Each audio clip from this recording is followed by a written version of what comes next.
Good morning बच्चों। मैं Rajeev Kumar MDI inter college Milkipur से।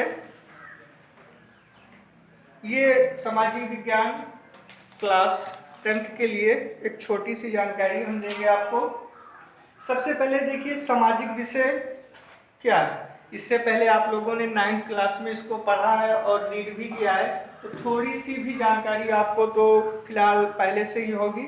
ठीक है, सबसे पहले हम देखते हैं कि सामाजिक विषय, ठीक, सामाजिक विषय के अकॉर्डिंग 4 स्टेप आपके आते हैं। ठीक, सामाजिक विज्ञान के अकॉर्डिंग आपके 4 स्टेप आते हैं। पहला हो जाता है आपका इतिहास, और दूसरा हो जाता है आपका भूगोल, और तीसरा हो जाता है आपका राजनीति शास्त्र, और चौथा हो जाएगा आपका अर्थशास्त्र। ये चारों चीजों की कंबाइंड कर आपका सामाजिक विज्ञान बना है, और इसी के अकॉर्डिंग हमें इन चारों क्षेत्रों की जानकारी प्रॉपर रूप से हमें मिलती रहती है। ठीक है, ये हो गया आपका सामाजिक विषय। ठीक, अब सामाजिक विषय का सबसे पहला जो आपका चैप्टर है वो है, उसके बारे में हम आपको बताएंगे, थोड़ी सी जानकारी देंगे। पहला चैप्टर है आपका संसाधन एवं विकास। ज्योग्राफी का ये चैप्टर है, संसाधन एवं विकास। ठीक, इसको ध्यान से देखिएगा, बहुत ही इंपॉर्टेंट चैप्टर आपका है ये, संसाधन एवं विकास। ठीक, देखिए लिखा है यहाँ पे, पर्यावरण में उपलब्ध वे सभी वस्तुएं, पर्यावरण में उपलब्ध वे सभी वस्तुएं जिनमें मानवीय आवश्यकताओं की पूर्ति की क्षमता होती है, संसाधन कहलाते हैं। ठीक, एक बार फिर से देख लीजिएगा, पर्यावरण में उपलब्ध वे सभी वस्तुएं जिनमें मानवीय आवश्यकताओं की पूर्ति की क्षमता होती है, वो आपके संसाधन कहलाते हैं। ठीक, अब आपका ये संसाधन 2 भागों में बांटा गया। ठीक है, ये आपका जो संसाधन है ये आपका 2 भागों में बांटा गया है। पहला आपका है प्राकृतिक और दूसरा आपका है मानवीय। ठीक, फिर से देख लीजिए, संसाधन आपके 2 भागों में बांटा गया है, पहला आपका प्राकृतिक और दूसरा आपका क्या है, मानवीय। अब इस प्राकृतिक को आपको 2 भागों में बांटा गया है, पहला आपका है नवीकरण योग्य और दूसरा आपका है अनवीकरण योग्य। ठीक, फिर उसके बाद में हम देखेंगे यहाँ पे नवीकरण योग्य को 2 भागों में बांटा गया है। नवीकरण योगों को 2 भागों में बांटा गया है, पहला आपका है पवन अथवा जल और दूसरा आपका है जैव। ठीक, जैव में जैसे कि आपको मान के चलिए 2 भागों में इसको भी व्यक्त किया गया है, जैसे कि मान के चलिए आपका हो जाएगा वन और वन जीव। ठीक, उसी प्रकार अनवीकरण योग को 2 भागों में बांटा गया है, पहला हो जाएगा आपका धातु और दूसरा हो जाएगा आपका ईंधन। ठीक, अब यहाँ पर हम आते हैं, ये हो गया आपका प्राकृतिक संसाधन। ठीक, अब उसके बाद में हम देखते हैं आपका मानवीय संसाधन। ठीक है, मानवीय संसाधन को 2 भागों में बांटा गया है, पहला आपका है संरचनाएं और दूसरा आपका है मात्रा एवं गुणवत्ता।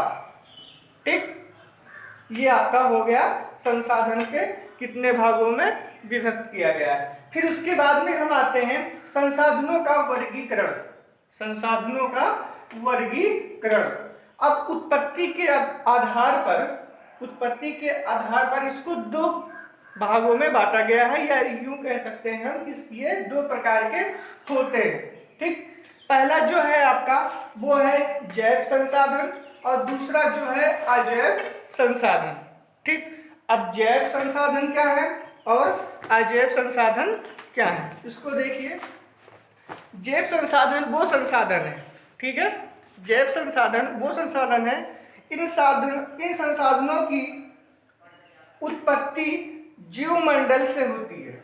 जैव संसाधन, इन संसाधनों की उत्पत्ति जैव मंडल से होती है, जैसे कि आपका हो गया मनुष्य, पशुधन। ठीक, उसी प्रकार दूसरा आपका है अजैव संसाधन। अजैव संसाधन वह संसाधन जो निर्जीव, जिसके अंदर जो मतलब मान के चलिए जीव ना हो, वो संसाधन जो निर्जीव वस्तुओं से बनते हैं। मेरा कहने का मतलब है वो संसाधन जो निर्जीव वस्तुओं से बनते हैं वो होते हैं आपके अजैव संसाधन। जैसे कि मान के एग्जाम्पल में रख लीजिए, जैसे कि आपका हो गया मृदा हो गया यानी कि मिट्टी हो गई, धातुएं हो गए और चट्टान हो गया, कोयला हो गया। ठीक है, ये सारी चीजें आपकी अजैव संसाधन के अंतर्गत आते हैं। फिर उसके बाद में एक बार हम और देख लेंगे फिर से दोबारा संसाधन एवं विकास। ठीक है, जिसको भी समझ में आ गया फिर से देख लीजिएगा।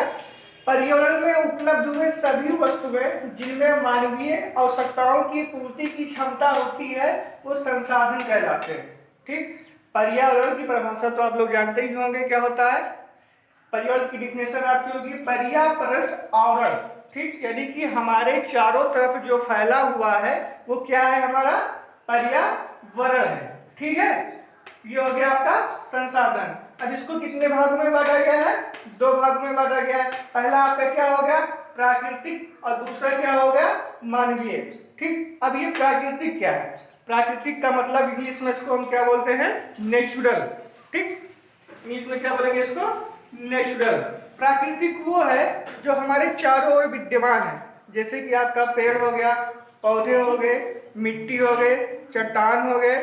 ठीक है, ये सारी चीज हमारे हवा हो गई, ये सारी चीज हमारे प्राकृतिक के अकॉर्डिंग आती है। ठीक, मानवीय क्या होता है, मानवीय वो संसाधन होता है जो मनुष्य खुद निर्मित करता है। ठीक है, यानी कि जो मनुष्य अपनी आवश्यकताओं को पूर्ण करने के लिए उसको निर्मित करता है। जैसे कि हमने ये स्केल लिया है, ठीक है, अब हमारी आवश्यकता थी तब हमने इस स्केल को बनाया। ठीक है, यही हो गया आपका मानवीय संसाधन। ठीक, अब प्राकृतिक को दो भागों में व्यक्त किया गया है। पहला आपका है नवीकरण योग और दूसरा आपका क्या है अनवीकरण योग। ठीक, अब नवीकरण योग को दो भागों में व्यक्त किया गया है। पहला आपका है पवन और जल और दूसरा आपका क्या है जैव। पवन और जल का मतलब आप लोग जानते ही होंगे। ठीक है, अब जो ये आपका जैव है, ठीक है, यानी कि इसको दो भागों में व्यक्त किया गया है। पहला आपका क्या है वन और दूसरा क्या है वन जीव। अब यहाँ पर हम फिर से आएंगे, यहाँ पे दूसरा स्टेप हम देखेंगे अनवीकरण योग। ठीक है, इसको दो भागों में व्यक्त किया गया है। पहला आपका क्या है धातु और दूसरा क्या है आपका ईंधन। ठीक, अब ये आपका प्राकृतिक पूर्ण हो गया। दूसरी तरफ चलते हैं हम मानवीय की तरफ। ठीक है, ये आपको दो भागों में व्यक्त किया गया है। पहली है संरचनाएं। संरचनाएं का मतलब होता है जो चीज मनुष्य खुद रचना या खुद निर्मित करता है उसी को हम क्या बोलते हैं ये संरचनाएं। दूसरा हो गया आपका मात्रा है गुणवत्ता। ठीक, ये आपका हो गया। उसके बाद में हम देखेंगे संसाधनों का वर्गीकरण। ठीक है, क्या देखेंगे हम संसाधनों का वर्गीकरण। अब उत्पत्ति के आधार पर ये दो प्रकार के होते हैं। ठीक, उत्पत्ति के आधार पर ये दो प्रकार के होते हैं। पहला हो गया हमारा जैव संसाधन और दूसरा हो गया हमारा अजैव संसाधन। जैव संसाधन किसे कहते हैं और अजैव संसाधन किसे कहते हैं। देखिए, जैव संसाधन इन संसाधनों की उत्पत्ति या प्राप्ति, ठीक है, हमें जैव मंडल के अकॉर्डिंग होती है या इसके अंतर्गत होती है। जैसे आपका हो गया मनुष्य और पशुधन। ठीक, पहले भी हमने आपको ये बताया था।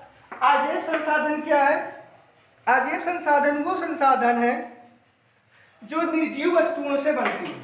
ठीक है, जो निर्जीव वस्तुओं से बनती है। जैसे कि हो गया हमारे धातुएं, धातु मान लीजिए धातुएं, और हमारा क्या हो गया मिट्टी यानी कि मृदा। ठीक, उसके बाद में हम अगला चैप्टर आपको इसके बाद में बताया जाएगा।